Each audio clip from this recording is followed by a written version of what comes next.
नमस्कार। प्रस्तुत है आज का चिंतन।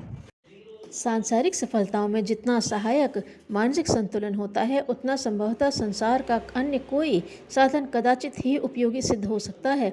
मानसिक आवेश या अवसाद दोनों ही ऐसे हैं जो कदाचित ही किसी की सूझबूझ को व्यवहार कुशल रहने देते हैं और उसे इस निष्कर्ष पर कदाचित ही पहुंचने देते हों कि वर्तमान क्षमताओं और परिस्थितियों का तालमेल बिठाते हुए क्या करना चाहिए और क्या नहीं करना चाहिए। मनुष्य के सामने परिस्थितियों की प्रतिकूलता से जूझने और अनुकूलता को बनाने के लिए अनेक विकल्प रहते हैं। उनमें से कुछ अनाड़ीपन से भरे होते हैं और कुछ समझदारी से। इनमें से किसका चुनाव किया जाए, इस निष्कर्ष पर पहुंचने के लिए ऐसी मनःस्थिति चाहिए जो हर पक्ष के गुण दोष ढूंढ सके और सरल एवं सही है उन्हें अपना सके। संतुलित मन वाला ही सज्जनोचित विनम्र व्यवहार कर सकता है। उसी में वह विशेषता होती है जो मैत्री को बढ़ाने और कटुता को घटाने में सहायक सिद्ध हो सके। शिष्टाचार की सामान्य सी भूल भी दूसरों को अखर जाती है और वे उसे अशिष्टता अवमानना मान बैठते हैं। फलतः मित्र को कम और विरोधी को वह उपेक्षा अप्रिय लगती है जो वस्तुतः कर्ता के मन में थी ही नहीं, मात्र मन की अस्त व्यस्त स्थिति में ही संयोगवश बन पड़ी थी। स्मरण रखने योग्य बात यह है कि जिसके मित्र शुभचिंतक समर्थक प्रशंसक अधिक होते हैं वह आगे बढ़ता है और समीपता के निकट अपेक्षाकृत जल्दी पहुंचता है।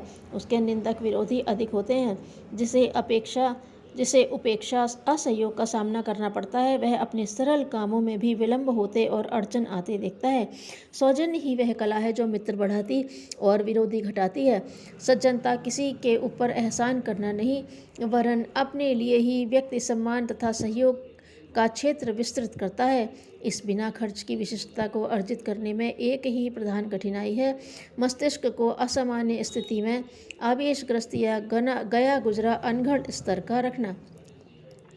बुद्धिमत्ता की अनेक परीक्षाएं हैं, पर सबसे सरल और कारगर यह है कि अपने स्वभाव को उदार और सहनशील बनाए रखा जाए। यह तभी हो सकता है जब दूसरों की भूलों को सामान्य मानकर चला जाए और उसके पीछे दुर्भावना न ढूंढकर व्यवहार की भूल चूक मानकर चला जाए। साथ ही अपनी सज्जनता को किसी भी स्थिति में मर्यादा से बाहर न जाने दिया जाए।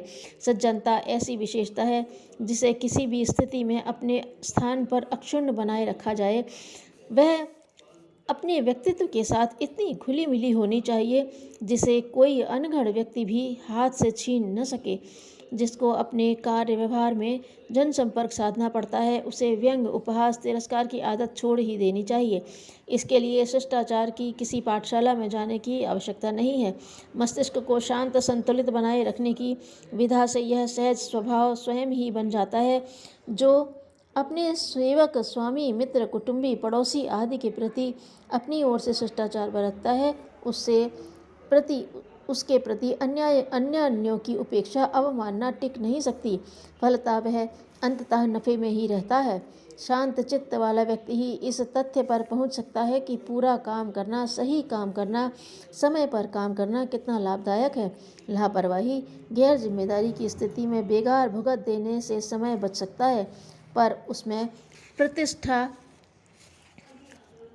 निश्चित रूप से चली जाती है। जिसे अप्रामाणिक बेईमान समझ लिया जाता है उससे दोबारा काम कराने की इच्छा नहीं होती। फलतः उपेक्षितों जैसी स्थिति बन जाती है।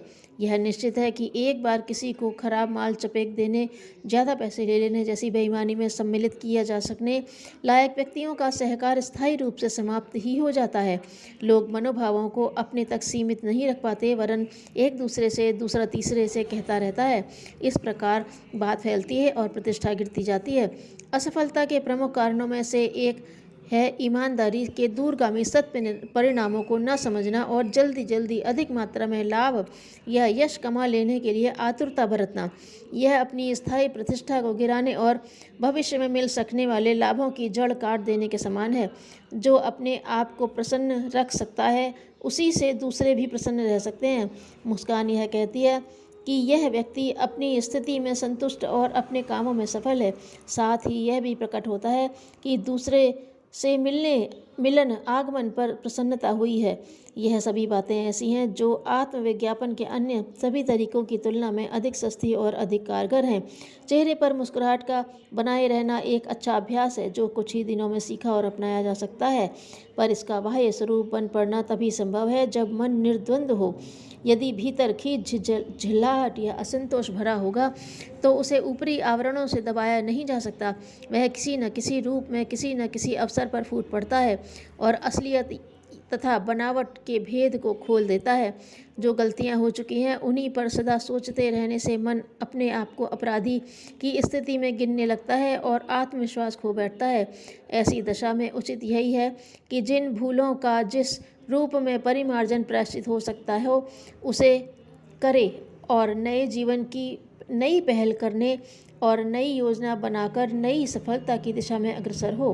भूत के साथ उलझे रहने की अपेक्षा यह उत्तम है कि उज्जवल भविष्य की बात सोचे और तदनुरूप वर्तमान को बनाने का प्रयास करें। पिछली सफलताएं यही बताती हैं कि जितनी सतर्कता और दूरदर्शिता बरती जानी चाहिए थी उसमें कमी रह गई। ठोकर खाते ही शिक्षा यही ग्रहण की जानी चाहिए कि आगे आंखें खोलकर देखें और उस असावधानी से बचें जिसके कारण पिछली बार भूल हुई और हानि उठानी पड़ी।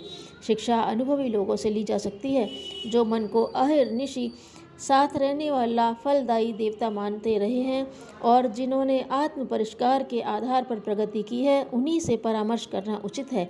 जो परावलंबन की या अनीति अपनाने की सलाह देते हैं उनसे बचकर रहना ही उचित है।